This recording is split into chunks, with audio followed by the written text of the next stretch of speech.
तर मुंबईतील आरक्षण एससी आणि एसटी मध्ये हवं होतं असं बाळा नांदगावकर म्हणाले।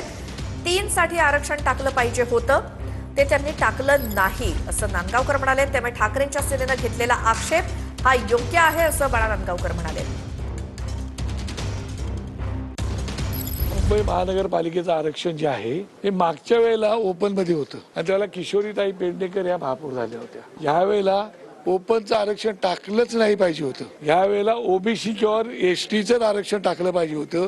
एसटीचे 3चा नियम तुम्ही दाखवताय, तर मुळात आरक्षण तुम्ही 2चं टाकलं। आता 2चं टाकल्यानंतर 3चा नियम लागूच होत नाही, पण तुम्ही 3चं आरक्षण टाकलं पाहिजे होतं। आणि मागच्या वेळेला जर ओपनचं होतं तर ह्या वेळेला चक्राकार पद्धतीने तुम्हाला ओबीसीचं आणि एसटीचं आरक्षण टाकलं पाहिजे होतं। आणि दुर्दैव ही जगलरी केलेली आहे तुमच्याकडं। एसटीचा उमेदवार नसल्यामुळे केलेली जगलरी आहे आणि ती जगलरी ही लोकांच्या लक्षात आणून देणं नियमाप्रमाणे हे आमचं कर्तव्य आहे। म्हणून लोकांची किती फसवणूक करणार, कारण तुमच्याकडे एसटीचा उमेदवार नाही।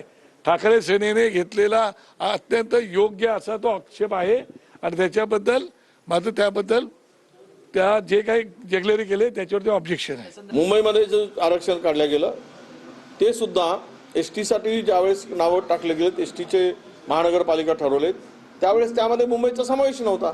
हे सगळं जे काही चाललंय आरक्षणाचा घोळ, यामध्ये शिवसेनेने घेतलेला आक्षेप जो आहे तो सत्य आहे आणि या संदर्भात आवश्यकता पडली तर कोर्टात सुद्धा मला वाटतं ती मंडळी जातील असं